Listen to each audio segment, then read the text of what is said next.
everyone. Welcome to our first ever Shark Tank Wrestling podcast. I'm your host, Mike Raffone. Thank you so much for joining us today. Let me start by telling you about the podcast. It will be a series of interviews with various superstars, as well as discussions about the goings-on here in the STW, such as breaking news and announcements. And this will all be brought to you exclusively on the Shark Tank Wrestling YouTube channel. Let's start today's show with breaking news. Shark Tank Wrestling is starting its own podcast.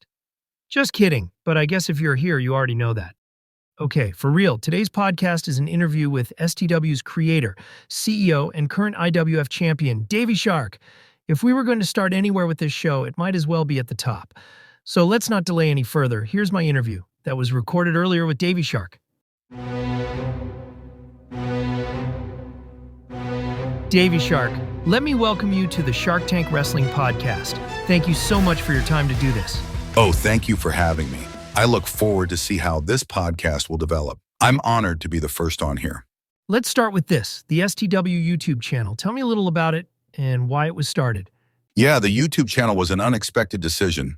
There was some interest from fans and supporters that the STW's matches be broadcast in some fashion. The most obvious would to broadcast live on a platform like Twitch or Kick, but there are a few factors there that prevents this from happening. Let's just say the timing isn't right. YouTube was brought up a while ago as a suggestion and has always been there. It just was kind of a last-minute decision, and so far it's working well. If I may ask, how well has it worked out so far? I'll say this, it's been a bit surprising so far.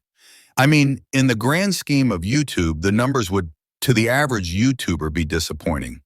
The views, likes, and subscriber count are low. But for us, we are over the moon with them. The channel is small and wrestling e-feds have a niche audience, but we are happy with the slow climb. And that's the main thing we wish to concentrate on. The numbers are going up, slowly but trending upwards. That's great to hear. Any ideas on how to improve it and attract more viewers? Those are million-dollar questions. I don't think I can give you a definitive answer to them. I think we have to try some new things and see if the numbers grow. We decided to try an event, Summer's End, and post more frequently to see how well that would do. And it did kind of work. Views for those matches were great by our standards. We also, as you know, Mike, decided to add the podcast. We just need to throw things at the wall and see if they stick. I think you run the risk of losing viewers and subscribers if all you are doing is the same thing over and over. This way, people might want to visit the page more often to see what is new and possibly different. I guess it's good to try switching things up and not just have matches as every post. Now, I want to get into something you just mentioned, Summer's End, the first STW event, a PLE or PPV if you want to call it. How did this all come together? Summer's End was almost like a last-minute decision to make it an event. I was thinking that there were a few matches that had to happen, and we knew that we should post them. I mentioned earlier that our numbers were climbing, and I thought I would experiment with posting the videos. I wanted to see how more frequently posted matches would affect the numbers, and the matches that were scheduled, like War Games and the Download Championship Gauntlets, would be a perfect fit to a big event like Summer's End. The Labor Day weekend was coming up, and I thought it would be a good time to post those matches leading up to that long weekend. It seemed to go well, and the matches were really good. So with the success of Summer's End, will we be seeing more of these multi-day events? Indeed, ideas are being cooked up right now and will definitely be adding more soon, maybe even sooner than you think. Anything you want to share about that? No, not really. I'll keep it under wraps for now. Well, second thought, I'll leak this. The Download Championships will be defended again. That's all I'll say for now. Great. Looking forward to that, as are many others. And speaking of others, the STW's roster has really changed this year. Lots of new faces from other e-feds are here. Yes, it's great, isn't it? I mean, we have an excellent core of homegrown talent, but variety is the spice of life. I would be remiss if I didn't mention the partnership with the IWF. They have been a massive supporter of our little company. We greatly appreciate that on a daily basis here. But yeah, that agreement allowed our talent help grow the IWF and even AUW, and now they are helping us grow. And of course, more talent was lured here in the pursuit of gold. The Download Championships. Can you speak about those titles a bit? Those titles, I got to admit, were a great idea. For those who don't know, the men's and women's download championship titles are exclusive to non-homegrown talent here in the STW. So for example, superstars like Rakina, myself, Elizabeth, Bullet Jackson, etc., we are not eligible to compete and hold them.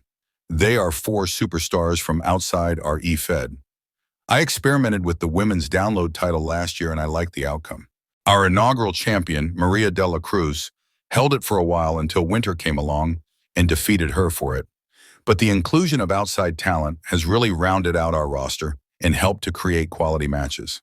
I also love how GMs and CEOs from other E-Feds have offered us talent that do not appear on their programs. If we can help to develop those superstars, it's the least we can do to pay them back for loaning them to us. You just mentioned Winter, that being Winter Parker, your fellow IWF classmate from the 2023 Hall of Fame. She has been a pioneer in this world. I just want to say this about Winter. She is the most amazing person I have met in this whole E-Fed community. She is loved by many, and it's so deserved. You mentioned that she is a pioneer. No. She is the pioneer. Without her, so many others would not be here and in places like the IWF. She has helped us immensely and has been a supporter since day one. We love her so much and enjoyed working with her this summer. Winter is the best, and I hope she can regain her IWF Women's World title from Elizabeth. Yeah, maybe don't go there right now. We have enough problems with Chaos and Elizabeth at the moment. Okay, well, maybe we should wrap it up there for now then, even though there is so much more to talk about. This podcast will never end if I get into all of that. I'm sure she has her eye on someone new to torture right now, and okay, I have to stop. We'll be here for hours. All right then. Well, I want to thank you, Daveyshark, for being our first guest here on the SharkTank Wrestling podcast. We greatly appreciate it. Thank you for having me. Hopefully this will become a regular thing and I can come back and discuss more. And maybe even break some news. Looking forward to that. Thanks. So there you have it, our first podcast. I hope you enjoyed our interview with Daveyshark. We thank him for his time, once again for sitting down to talk to us. We hope to bring you more interesting interviews with superstars in the future. Let us know in the comments. Who would you like us to interview in future episode? Any suggestions for guests or even questions you want to ask someone would be appreciated. Please like, comment, and subscribe to the channel. We thank you for checking out our first episode. I'm your host, Mike Raffone. Be safe, play nice with each other, keep your stick on the ice, and have a great day.